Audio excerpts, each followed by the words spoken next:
Mateo capítulo 13, verso 31 al 33. Hay dos hermosas parábolas allí que tienen una gran verdad y que yo quiero que usted las comparta conmigo. Ahí está en su aplicación. Si no, se la van a poner acá. Si no, búsquela en su Biblia, en cualquier presentación. Mateo capítulo 13, versos 31 al 33 dice: otra parábola les refirió diciendo: el reino de los cielos es semejante al grano de mostaza, que un hombre tomó y sembró en un campo, en su campo, el cual a la verdad es la más pequeña de todas las semillas, pero cuando ha crecido es la mayor de las hortalizas, y se hace árbol de tal manera que vienen las aves del cielo y hacen nido en sus ramas.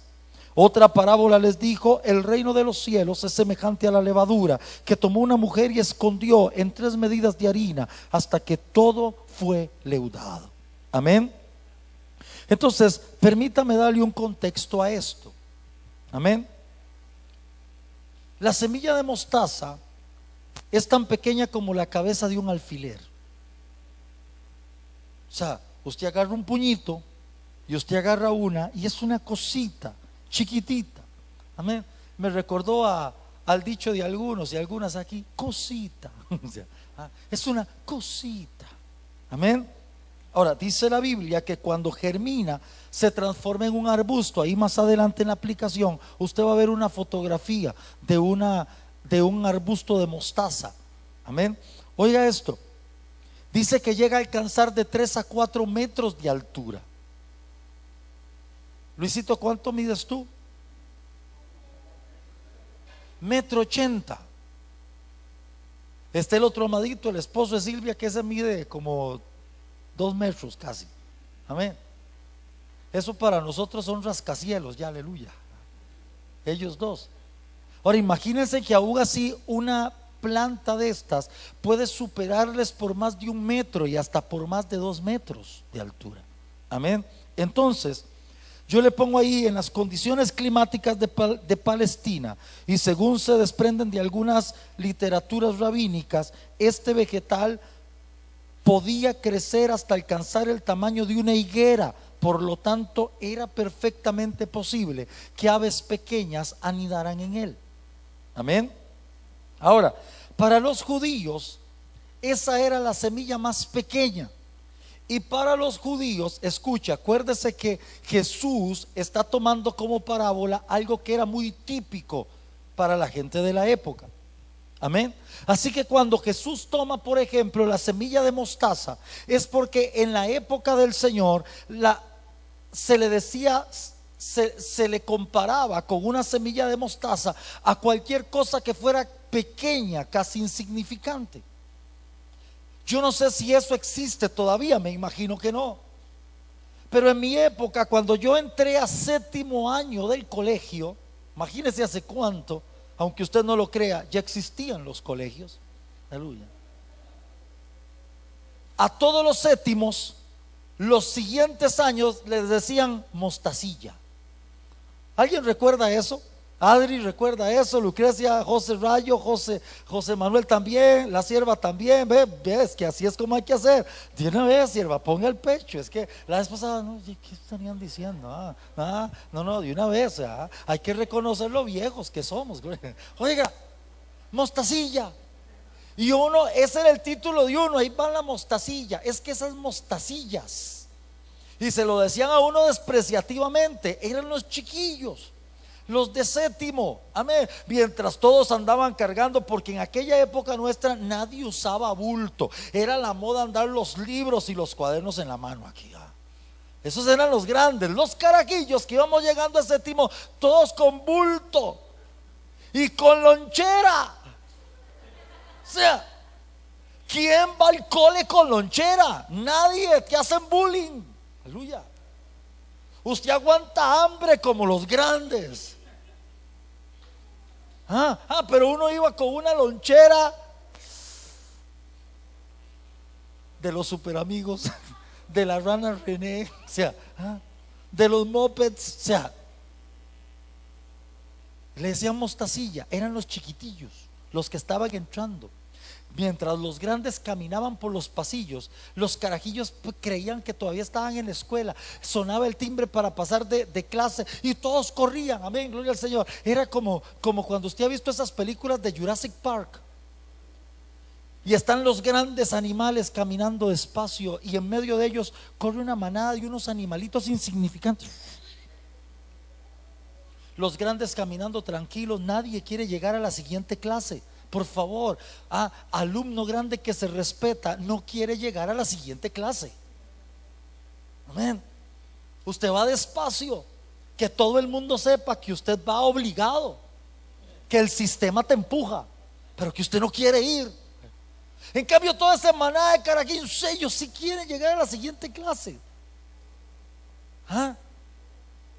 Bueno, para la época del Señor, la semilla de mostaza era tan insignificante y pequeña que se usaba de ejemplo para cosas insignificantes.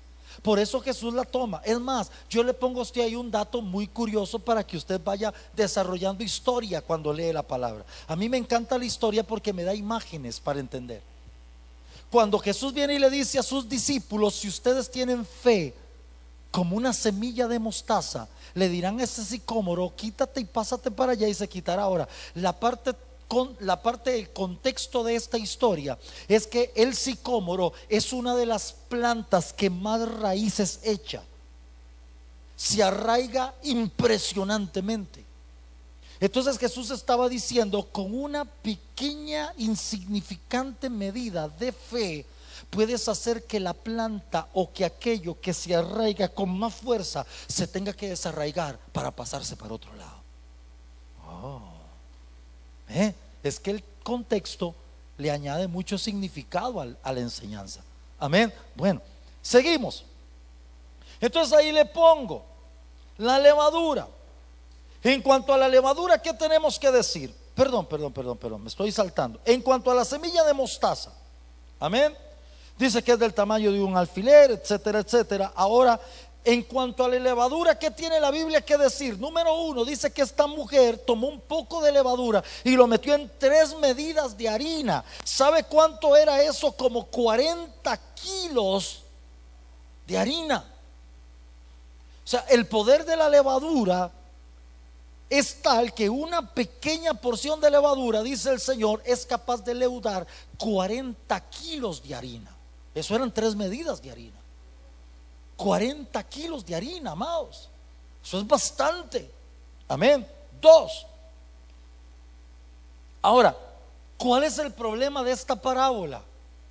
El problema de esta parábola es que en la Biblia la levadura siempre se usó para hablar de algo malo. Amén. ¿Se acuerdan? No está, está nada más mencionado en la aplicación, pero se acuerdan, el apóstol Pablo dijo que la levadura de los fariseos era peligrosa. Dice la Biblia, el apóstol Pablo dijo, que un poco de levadura leuda toda la masa. El libro de Levíticos dice que ninguna ofrenda que se presente delante de Dios puede venir leudada o fermentada, porque no es acepta a Dios. Y el mismo Señor Jesús dijo que nos cuidáramos de la levadura de los fariseos. Así que, ¿cómo el Señor toma de ejemplo algo que es malo para decir que el reino es semejante a una mujer que pone un poco de levadura en 40 kilos de harina? Amén. Mire, amados, estos detallitos son importantes. Recuerde, Jesús está hablando en parábola. Jesús no quiere que la gente le entienda, no los religiosos. Amén. Así que el Señor esconde en una parábola detallitos importantes. Amén. Yo voy rápido. Mire, ahí usted tiene una imagen en la aplicación. Mire del tamaño que se ve ese árabe a la par de la planta de mostaza. ¿Ve? Es grandecita. Amén. Entonces, analicemos la parábola de la semilla. Yo le pongo una cita bíblica allí. Ezequiel capítulo 17, verso 2, 22 y 24 al 24. Es importante porque el Señor siempre, Dios siempre hizo este tipo de comparaciones. Oiga, hijo de hombre, propón una figura y compón una parábola a la casa de Israel. Así ha dicho Jehová el Señor: tomaré yo del cogollo aquel alto cedro y lo plantaré. El cogollo, ¿sabe qué es un cogollo? Eso, mi amor, pedacito chiquitito. Si usted no sabe qué es un cogollo, vea las aventuras de Juan Vainas todos los viernes a las 8. Aleluya. Para que es la puntita, el cojollito. Es algo que usted puede agarrarlo, quitarlo y sembrarlo. Pega, un cogollo. Amén. Cogollo, cogollo. Yo he visto poco yo, pero cogollo. Bueno, hay que ser un poquillo tico para entender esa palabrita. El cogollo. Entonces dice, oiga esto. Dice, del principal de sus renuevos cortaré un tallo y lo plantaré sobre el monte alto y sublime. En el monte alto de Israel lo plantaré y alzará ramas y dará fruto y se hará magnífico cedro y habitarán debajo de él todas las aves de todas especies. A la sombra de sus ramas habitarán y sobre todos los árboles del campo que yo Jehová abatí el árbol sublime.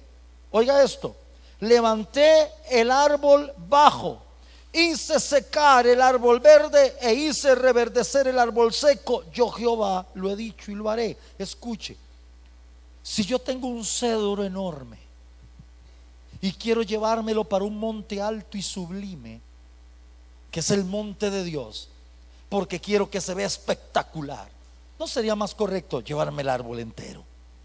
Ya es un cedrote. Pero a Dios no le llama la atención ese tipo de cosas. Dice el Señor aquí en esta palabra, le dice a Ezequiel, toma, oiga cómo empieza esto. Propongo una figura y de esa figura compongo una parábola. ¿Ve? A Dios también le encantan las parábolas. Y la parábola era del cedro grande, de esa cuestión enorme y fantástica que se ve, donde más de uno debe estar pensando, ¿qué muebles me saldrían de ahí? ¿Qué techo pondría? ¿Qué piso haría? Porque piense, es un cedro en tiempos antiguos. Seguía siendo una madera preciosa, pero Dios viene y dice, de ese cedro enorme que está ahí plantado, yo voy a agarrar el cojollito y voy a agarrar el renuevo y me lo voy a llevar y lo voy a plantar en mi monte alto y sublime, para que cuando esté grande todas las aves y todas las especies vengan y habiten a su sombra. Aleluya. ¿Cuántos y cuántas alaban al Señor? Entonces, no es la primera vez que Dios usa de ejemplo lo pequeño de los árboles. Esto nos lleva a tres hermosas verdades espirituales. La primera, esta es la idea del Señor. Dios elige las realidades más humildes para hacer su designio de grandeza. El Señor no tiene necesidad de árboles elevados ni de grandes semillas. Él desea enaltecer al árbol humilde, a la semilla pequeña. Para los oyentes de Jesús, el árbol alto era una imagen corriente del poder terrenal. Sin embargo, el Maestro les viene a decir que de los principios más simples de algo que para los ojos de los hombres es casi nada, Dios da origen a su reino. Aleluya. Amén. Dios no necesita lo grande. Dios no necesita nuestra capacidad. Dios no necesita nuestra habilidad. Dios no necesita que yo sea el mejor. Eso es un cedro grande y a Dios no le gusta tratar con los árboles grandes. Le encantan los cogollos y los renuevos. Aleluya. Qué buen silencio, amados. ¿Será porque están meditando, diciendo qué bonito, qué fino el Señor, qué elegante? Aleluya. El reino de Dios se caracteriza porque a partir de unos comienzos verdaderamente minúsculos se pone en marcha todo un proceso de crecimiento que lo transforma en uno de los fenómenos más espectaculares de la historia de la humanidad. Amén. Tal vez usted y yo no somos tremendamente conocidos, Pero hay gente que sabe quién es usted. Hay gente que sabe que su vida es distinta. Hay gente que sabe que en usted hay algo fantástico. Hay gente que sabe que usted es alguien digno de imitar. Aleluya. Hay gente que sabe que en usted hay un valor no fácil de encontrar en otras personas. Aleluya. ¿Por qué? Porque Dios ama los cojollitos y los renuevos.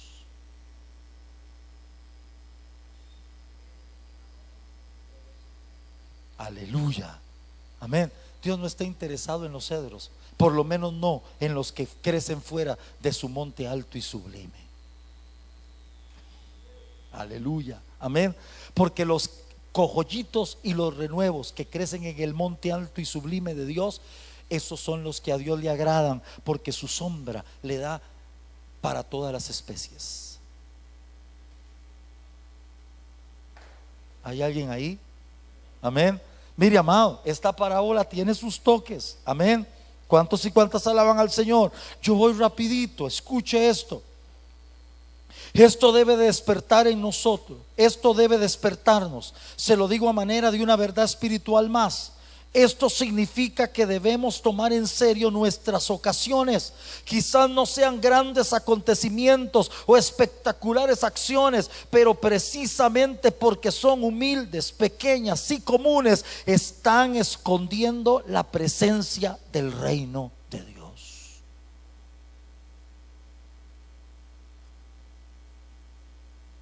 No te quedes esperando al acontecimiento espectacular que te lanzará al propósito de Dios. Aprende a reconocerlo en los pequeños momentos. Eclesiastés dice: tiempo y oportunidad nos acontecen a todos. Yo solamente tengo que estar listo para ver cuál es el acontecimiento que Dios está haciendo para mí. Amén. Ay, hermano, estoy orando para que me inviten a predicar una campaña en un estadio lleno. No empieza así. Eso es un cedro enorme en el monte alto y sublime. Pero todo empieza con un cojollito sembrado ahí. Yo le pongo a usted unas cosas. Le pongo en una sonrisa a tiempo, en un gesto de solidaridad, en la amistad desinteresada, en ponerse junto al débil, en saber abrir a tiempo una puerta, en decirle a alguien simplemente que Dios le ama, y en acertar a poner un plato más sobre la mesa cuando alguien lo necesita. Cosas al fin y al cabo tan pequeñas como una semilla de mostaza. Amén. Y vamos a hacer semilla de mostaza. Y voy a semilla de mostaza. Estoy esperando la llamada. País de Europa, semilla de mostaza. Primero voy a predicar donde hay piso de tierra. Amén. Canta como para multitudes, aunque solo hayan 3. Aleluya. Amén. Sírvele a Dios aunque nadie te vea. Sonríele a alguien aunque te cueste. Que esa sonrisa puede ministrar a alguien. Estoy discerniendo aquí a quién le pongo la mano para ministrarle la gloria de Dios. Sonríele. Quizás no viene listo, lista para que alguien le imponga la mano, pero una sonrisa se la lleva cualquiera.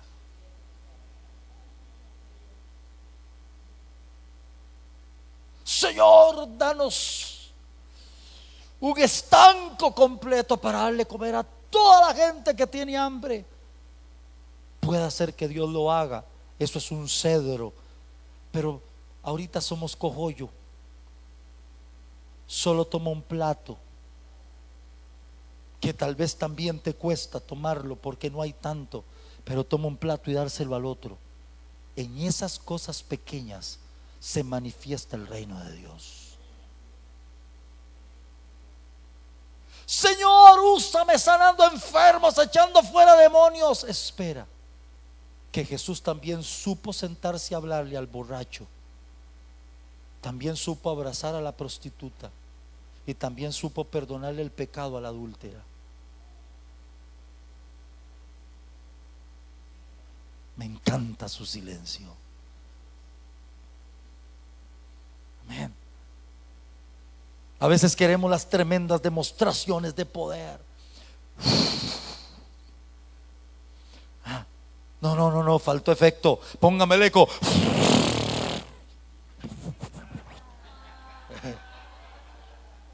Y todo el mundo empieza a caminar para atrás. Habré sido yo. Sí, aleluya.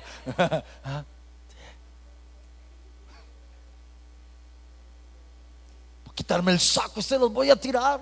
A ver cuántos caen. Jesús también supo sentarse a hablar con gente en lugares donde nadie entraría.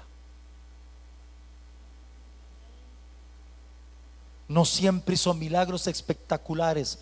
Muchas veces solo demostró tener un don de gente impresionante.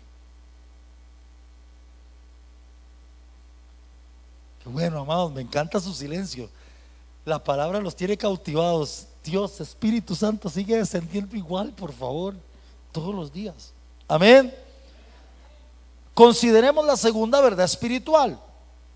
El reino de Dios inicialmente siempre será invisible.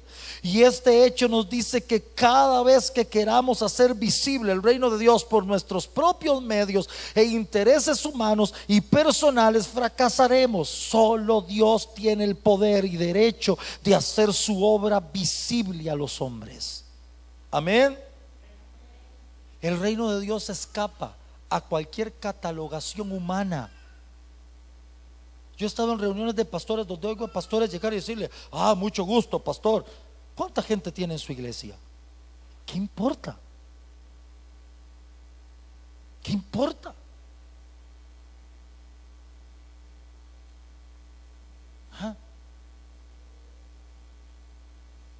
Siervo, ¿cuánta gente tienes en tu iglesia?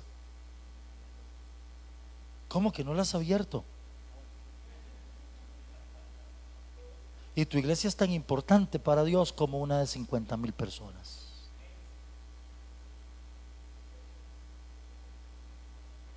Así que el éxito no depende de cuántos somos, porque la obra de Dios siempre es invisible. ¿Se acuerdan de Jesús? Yo te sané, pero no le digas a nadie. Guarda el secreto, no les digas que fui yo. Gran campaña a las orillas del mar de Galilea con el poderoso evangelista de Dios, Jesús de Nazaret. Nunca. Jesús llegaba, se mezclaba, hablaba con la gente, oraba por ellos, se sanaban. Y yo luego les decía: no le digas a nadie.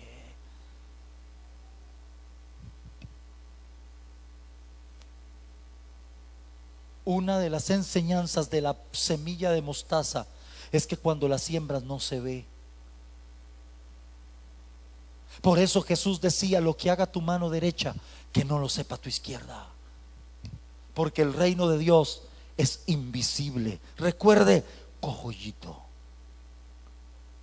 Se imagina un cedro de esos magníficos, amados. Los cedros llegan a alcanzar medidas impresionantes, 13, 14 metros de altura y más. Un tronco que no lo rodean entre varias personas.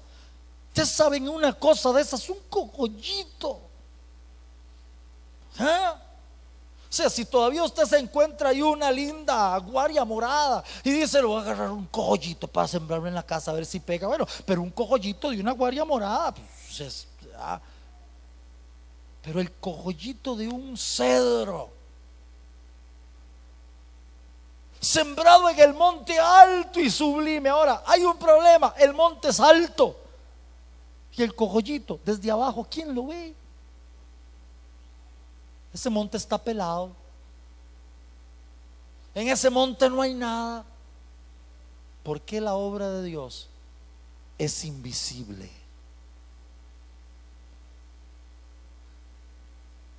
¿Cuántos y cuántas alaban al Señor? Les veo así como: gloria a Dios. Amén. Amén. Oiga esto.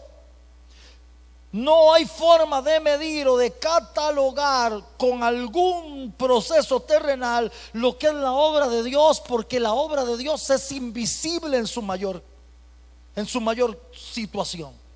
Amén. Hermano, ¿cuánto ha hecho usted para Dios? No sé, que sea invisible, por favor, la mayor cantidad de ella. Porque la Biblia promete que lo que se haga en oculto será recompensado en público. Amén. Sigo. Tercera verdad espiritual sobre esto: el reino de Dios tampoco consiste en ser alto, sino en estar habitado. En la perspectiva de Cristo, el árbol más grande no es el más alto, sino el más habitado. Son los demás los que deben testificar de la grandeza e importancia de nuestro árbol. Extender nuestras ramas para que sobresalgan por encima de los otros, o alargar ostentosamente nuestra propia zona de sombra, no tiene sentido para Dios. Lo que sí tiene sentido para Dios es que nuestro prójimo encuentre lugar en ti y en mí. Uy, qué bueno, me encanta Jesús hablando, es increíble. Dijo el pastor Frank, que estuvo el sábado acá predicando, el jueves predicando a los de la alabanza, bueno, a los de la escuela. Dijo que Samuel está entre su top 5. Bueno, yo estoy seguro de que para él y para mí, para muchos, Jesús en el top 5 es el número 1. ¿Qué formas de hablar? Escuche, hermano, mi cedro es enorme, lo pueden ver desde lo más alto. No es importante. Lo importante es cuántos habitan tu árbol. Porque esa semilla de mostaza no dio un cedro, dio un árbol de 3 o 4 metros, pero estaba muy habitado. ¿Hay alguien ahí? Hay gente que tiene muy buena sombra, hay gente que tiene muy buen tamaño, pero que muy pocas aves del cielo logran llegar a habitarlo.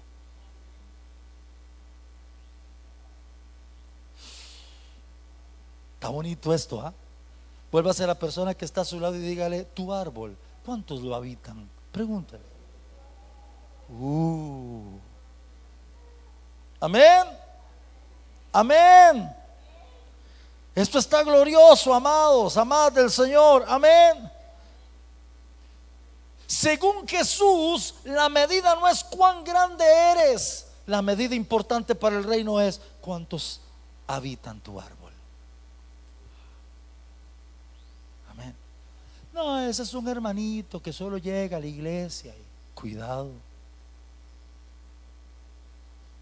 No, esa es una hermanita que llega temprano y ora. Buena gente. Cuidado, porque tu vida puede estar sostenida por la oración de esa hermanita. ¿Hay alguien ahí? ¿Hay alguien ahí? Amén.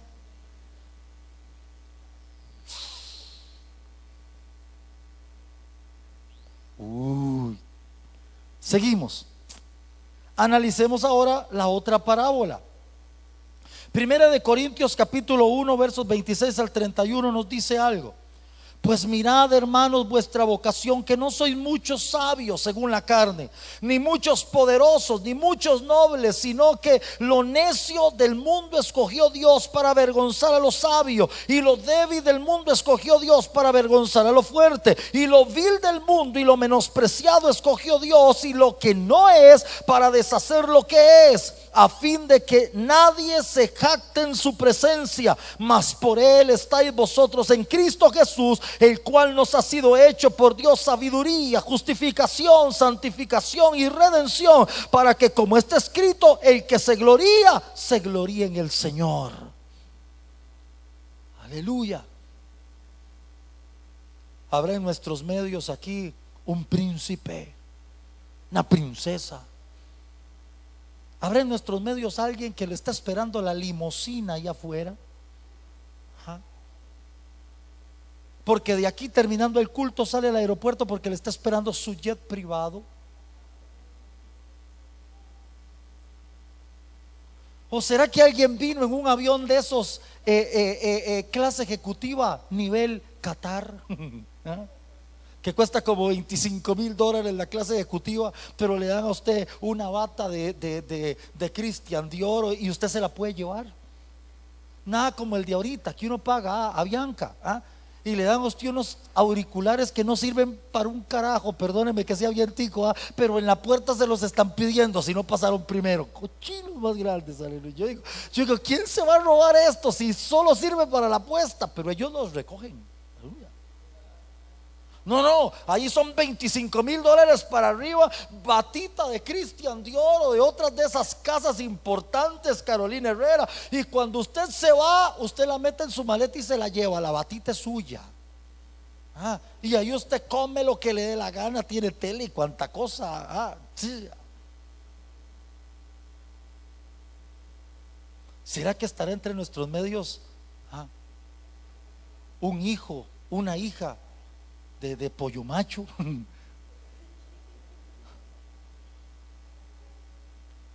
Mire, yo no sé por qué nosotros como iglesia de Jesucristo hemos intentado dejar de ser lo que Dios ama.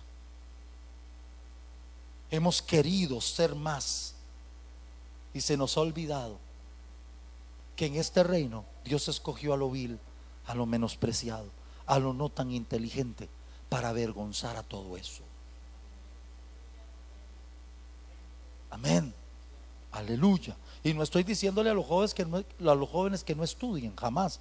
Lo que les estoy diciendo es que valoren la sabiduría divina por encima de todo eso. Amén. Pensemos en esto como una verdad espiritual. Un puñado de seres menesterosos, gente vulgar, sin apenas preparación cultural, entre los que había también personas de mala vida, como antiguas prostitutas, avaros, recaudadores de impuestos y toscos pescadores. Nadie podría imaginarse un origen más sencillo, pero de eso el Señor levantó un reino. Amén.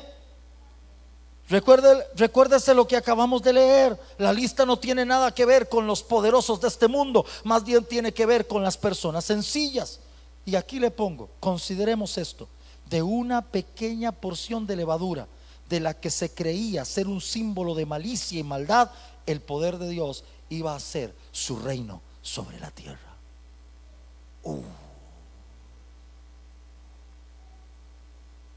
Parábola de la levadura. La levadura era símbolo de fariseos. La levadura era símbolo de una ofrenda no acepta. Y la levadura era símbolo de algo malo. Pero Jesús toma ese símbolo de algo malo y les dice: el reino de los cielos es semejante a un poco de levadura que una mujer puso en la masa y leudó toda la masa. ¿Sabe de qué estaba hablando? De que este no es un reino de santos, es un reino de pecadores lavados en la sangre del Cordero y llenos del Espíritu Santo para no pecar más. Aleluya. Qué rico, amados. ¿Cuántos y cuántas alaban al Señor? Amén. Oiga lo que le dice el Señor a los que lo oían. Escuche Mateo 21, 28 al 32. Ya estoy terminando. Pero ¿qué os parece? Un hombre tenía 2 hijos y acercándose al primero le dijo: hijo, ve hoy a trabajar en mi viña. Y respondiendo él le dijo: no quiero. Pero después arrepentido fue. Acercándose al segundo le dijo de la misma manera y respondiendo le dijo: sí, Señor, voy. Y no fue. ¿Cuál de los dos hizo la voluntad de su padre? Escuche, está hablando el Señor con los religiosos de la época. Entonces ellos le responden, los religiosos le dicen: el primero. Jesús les dijo: oiga, amados, es que Jesús, vea, que a mí me diga que Jesús era un predicador light, se merece que le corten la lengua por mentiroso. Amén. Oiga, amado, usted sabe, yo digo y le digo: sierva, tu papá te dejó dicho que hicieras tal cosa. ¿Lo hiciste? Sí. Mañana lo hago, pero no lo hace. Después me voy donde Emma y le digo: Emma, tu papá dijo no quiero, pero después va. Es solo un ejemplo. Y yo le pregunto a Ivonne, ¿cuál de los dos actuó bien? Ivonne me dice: Emma. Es una historia sencilla. Nadie podría imaginarse que detrás de una historia casi infantil vendría semejante leñazo. Aleluya. Ah. Oiga, ellos le respondieron el primero, y Jesús les dijo: de cierto os digo que los publicanos y las rameras van delante de vosotros al reino de Dios, porque vino a vosotros Juan en camino de justicia y no le creísteis, pero los publicanos y las rameras le creyeron, y vosotros viendo esto no os arrepentís después para creerle. Usted sabe cómo salió esa gente, amado.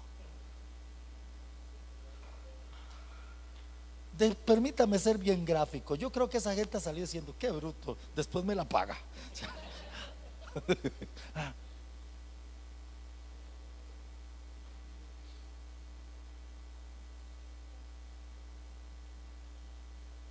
Usted sabe cómo salieron, pero no lo puedo decir desde aquí. Aleluya. Ah.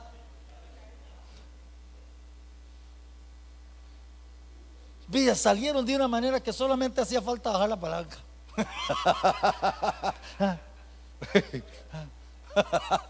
Que suena nada más.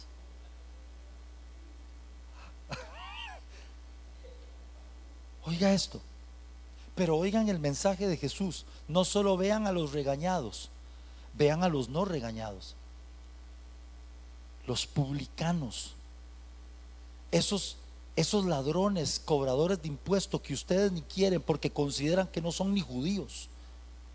Y las mujeres que venden su cuerpo van delante de ustedes para el reino de mi Padre. ¿Sabe qué se llama eso? Levadura, que en las manos de Dios leuda la masa.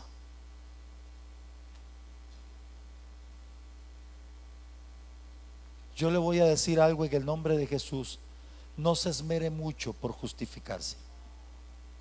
No se esmere mucho por explicar que usted no era tan malo y tan mala. Todo lo contrario, acepte todo lo malo y mala que era, porque esa es la levadura que Jesús ama. La que es levadura para el mundo, la que es levadura para el religioso, la que es símbolo de algo malo para la persona no entendida en el espíritu. Pero la persona que sabe que en la sangre de Cristo y en el Espíritu Santo, todo eso malo que fue, todos esos pecados que cometió, ahora le convierten justo en la levadura perfecta que Dios quiere usar para construir un reino. Qué impresionantes parábolas. Amén.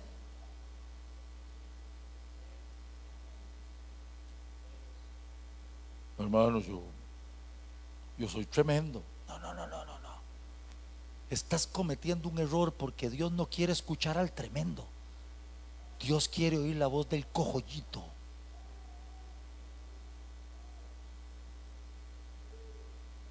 No, mire, invítenme a predicar. Yo estoy orando para que me inviten a predicar. La iglesia necesita a alguien como yo. Si Dios te oye, no te manda. Porque Él solo busca cojollitos, renuevos.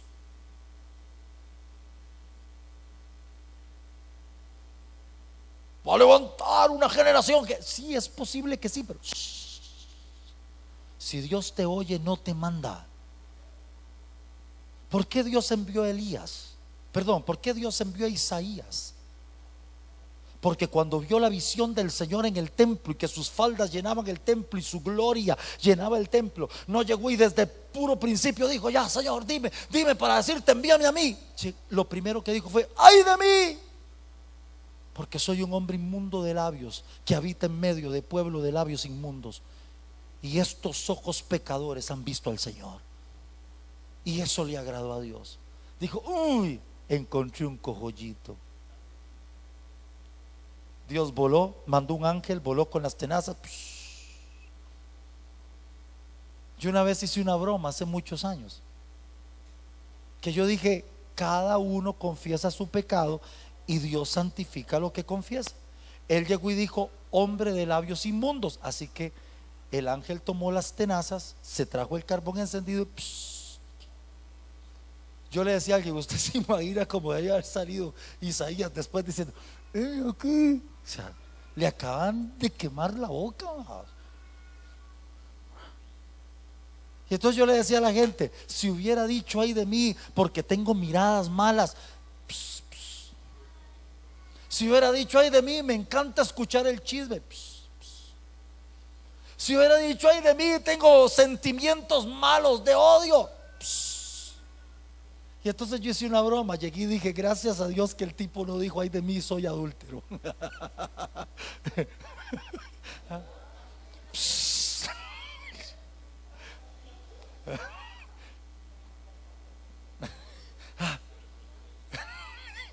Es un chiste para conocedores, no, oiga. Aleluya, Señor. Amén. Oigan esto. Amados, ustedes lo hacen pecar a uno. Oiga. Es que yo vi en ustedes la cara de ganas de cuentas y un chiste, pastor. No, no. Oiga esto. El Señor Jesús da una de las parábolas más duras, pero también mucho sentido con lo que hablamos. Los que parecían levadura, los que eran malos e indeseables, esos eran quienes iban muy adelantados al reino de Dios. Amados, qué par de parábolas más poderosas. ¿Cómo cree que salió el pueblo, el vulgo, después de oír esto?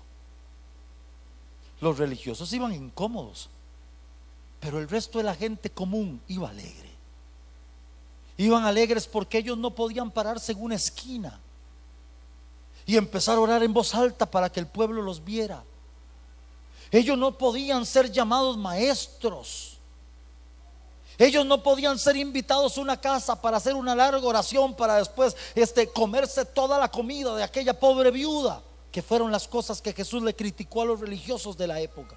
Ellos no podían, ellos eran simples personas, pero Jesús viene y les dice: yo no ando buscando al religioso que se pare en la esquina a hablar grandes palabras y orar tremendamente. Tampoco ando buscando al que demuestra con su cara que está ayunando y que está buscando algo. Tampoco dice ando detrás de los que se dicen maestros de Israel, pero les sirve nada más para hacer lo que les da la gana y oprimir al pueblo. También le está diciendo: ni siquiera ando detrás de aquellos que creen que son grandes cosas. Dios anda detrás del cojollito y de la semilla de mostaza. Wow,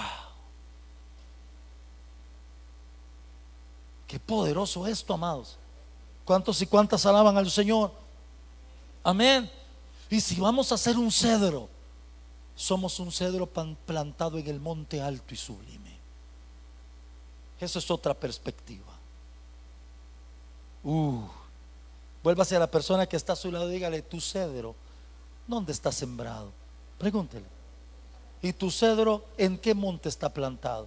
En el monte mío, el del ego personal, de lo que puedo, de lo que logro, de mis talentos, de mis habilidades, del tiempo que yo hago algo para Dios, de la gente, de lo... No. O está sembrado en el monte alto y sublime, donde toda la gloria le pertenece a Dios y tu vida solo sirve para ser habitada. Qué bueno. Conclusión. Ven. Vivimos hoy en una sociedad en la que el prestigio, el ser influyentes desde el punto de vista humano o el realizar obras grandiosas se consideran como signos importantes de grandeza. Sin embargo, en el reino de Dios, todas estas cosas solo son signos de sí mismas y de nada más. La torre de Babel iba a ser símbolo ¿de qué? De sí misma y de nada más. Dios no anda buscando las cosas que parecen grandes, pero que solamente son símbolos de sí mismas. Está buscando cosas que son símbolo de su amor, de su grandeza, de su poder, de su gloria. Incluso en numerosas ocasiones estas actitudes se convierten en un grave obstáculo para pertenecer al reino. Sin embargo, Jesús dice que esto no es verdad, que esto no es el reino. No lo ha sido y no lo será nunca. A Dios le gusta estar entre las cosas insignificantes y humildes. Cristo declara más bien equivocado a quien es o se cree poderoso. Él viene a pronosticarnos desde el ejemplo de la parábola que quien obtendrá la victoria final será precisamente el pobre, el que llora, el manso, el humilde, el dependiente de Dios, etcétera. Esa es la gente. La gente que sencilla vive agradecida porque su estilo de vida no sirve. Ahí le pongo un anuncio de la escuela de ministerio de la UNAP. La gente que piensa que su santidad es su galardón, que su santidad es su esfuerzo, que su santidad es su trabajo, y que han dejado de percibir que si vivo en santidad es porque su misericordia es grande. Pablo lo dice de otra forma: ustedes, alguien fue hallado en una falta, ustedes que son espirituales. Porque a veces la espiritualidad solo nos sirve para decir. Pero Pablo dice: restauren, porque ustedes pueden ser sorprendidos en una misma falta. ¿Quién aquí espiritual entiende que el ser espirituales no nos exime? Y que como no nos exime, lo que voy a hacer es mejor es hacer puntos. A veces la vida me permite tener gente en la mano que yo solo tengo que hacer así. Sí. ¿Les ha pasado? Cuando llega alguien de autoridad y le pregunta a uno, me ha pasado más de las veces que usted cree. Hace poco me pasó, no sé, un año y medio, que para mí es poco. Alguien me escribió para preguntarme por un pastor. Mire, quería consultar, usted conoce a este pastor, deme referencias, porque hemos oído algunas cosas. Solo había que hacer así. Y yo siempre, cuando algo así pasa, recuerdo este verso: no sea que seas sorprendido en una misma falta. Y recuerdo el de Santiago: juicio sin misericordia se hará sobre el que no tuviera misericordia, porque la misericordia triunfa sobre el juicio. Entonces llegué y le dije a la persona: deme tiempo, voy a indagar. Indagué, pregunté y me senté con la persona y le hablé: mira, esto y esto y esto y esto está pasando. Sí. Bueno, hay que levantarse, brother. Hay que salir adelante en el nombre de Jesús. Dios no te quiere para esto. ¿Y qué hago? Le recomiendo que por un tiempo prudencial usted deje de ministrar, porque ministrar en su condición es presentarse delante de Dios con una vida no correcta. Y la presencia de Dios da vida, pero la presencia de Dios mata. La Biblia a mí me habla de un rey que se metió a la presencia de Dios con un incensario, salió leproso. ¿Se acuerda? Ese es el tema de la presencia de Dios, que la presencia de Dios te vivifica, pero la presencia de Dios te mata. Gracias a Dios tomó el consejo, pero eso quedó ahí. Oye,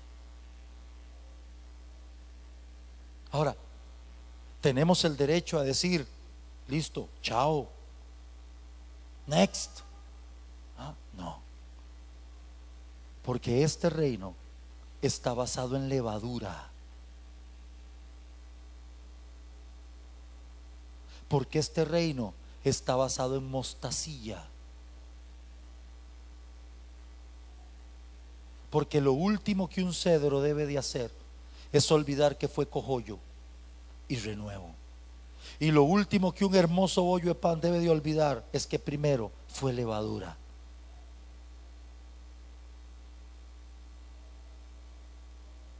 ¿Hay alguien aquí o me quedé solito? Qué parábolas, qué parábolas. Por eso estaba el publicano tirado de rodillas. Con esto termino. Y Jesús volvió a contar la parábola. Le encantaba eso. Todavía faltan muchas parábolas por ver. Y dice Jesús que entra un fariseo frente al templo con el publicano aquí a la par. Y el fariseo empieza a decir: Dios, te doy gracias. Un escriba de la ley, que era lo mismo que un fariseo. Dios, te doy gracias porque no soy como este publicano. Gracias porque yo sí entrego mis diezmos, no como este publicano. Gracias porque yo sí ando en santidad, no como este publicano pecador. Gracias porque yo sí te amo, no como este publicano. Pero dice que el publicano solo decía: Dios, sé propicio a mí, pecador. Y Jesús pregunta: ¿quién salió justificado primero de la presencia de Dios? ¿Sabe cómo salieron esos escribas y fariseos? ¿Qué tipo es? Y otra vez ya la agarró en serio. O sea, yo me imagino que para los fariseos y para los publicanos era exactamente lo mismo. Cuando usted deja su carro parado cerca de un árbol, siempre que se acercaban,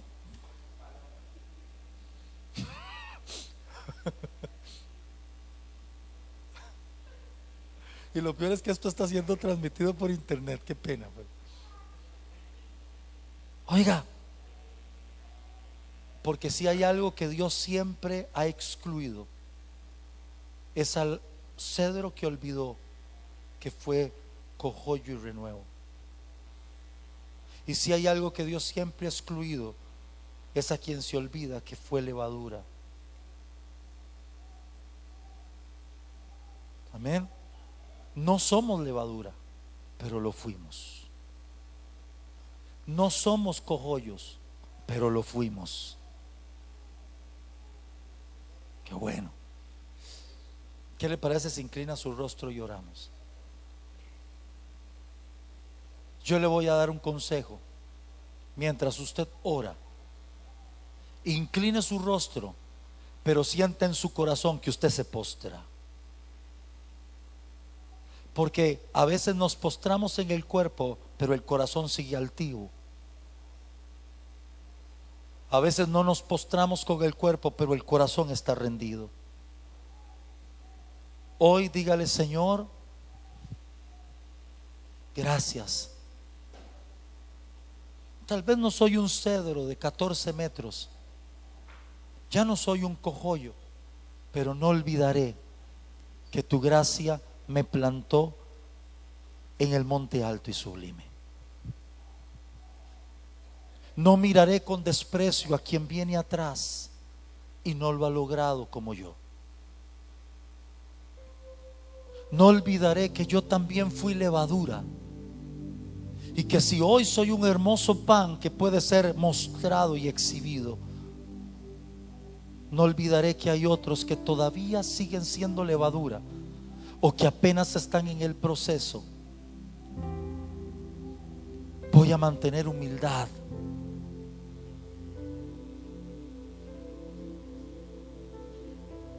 Voy a mantener sinceridad. Voy a mantener paciencia.